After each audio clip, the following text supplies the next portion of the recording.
Hello everyone, welcome to a birthday blog. তো দিনটা ছিল 12ই ফেব্রুয়ারি। আমার দাদুর বার্থডে ছিল। যখনই জানতে পারি যে দাদুর আজকে বার্থডে, তো আমি মনে মনে ঠিক করে নিয়েছিলাম যে সারপ্রাইজ দিতে যাবো। তো মাকে বললাম, চলো তুমি আর আমি মিলে যাই, একটু সারপ্রাইজ দিয়ে আসি। তো দে হ্যাভ নো আইডিয়া যে আমরা যাব। তো দিদা, দাদু, মাসি, বোন সবাই শখ ছিল যে আমরা গেছি। দাদু বলছে, এই তোরা কি করে এলি, তোদের তো আসার কথা ছিল না। আমি বললাম, ইটস আ সারপ্রাইজ, তোমার ভালো লেগেছে? তারপর দাদুকে বললাম, যাও গিয়ে রেডি হয়ে আসো, বার্থডে তুমি কেক কাটবে, একটু সুন্দরভাবে সেজেগুজে আসো। তা দাদু চলে গেল রেডি হতে। হ্যাপি বার্থডে দাদু। Happy birthday. দেন দাদু দিদাকে একসাথে বসিয়ে বললাম যে চলো তোমরা দুজনে মিলে কেক কাটবে, লাইক অ্যানিভার্সারি। তো দাদু দিদা সবাই মিলে, বোন, মা, মাসি সবাই মিলে কেক কাটা স্টার্ট করলাম। অনেকেই মিস ছিল, যেমন আমার মেজো মাসি, ছোটো মাসি, আমার দিদি, আমার কাজিনসরা যারা আসামে থাকে।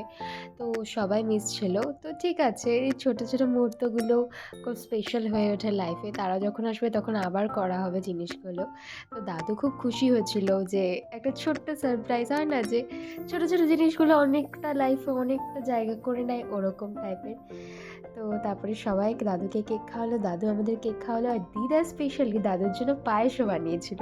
তো দিদা স্পেশালি গিয়ে দাদুকে পায়েসটা খাওয়ালো। দেখে না আমরা সবাই গল্প করলাম। তো আমার দিদি যেতে পারিনি, তো ওকে দাদুর সাথে ভিডিও কলে কথা বলালাম। দেন মা আর আমি বাড়ির দিকে রওনা দিলাম।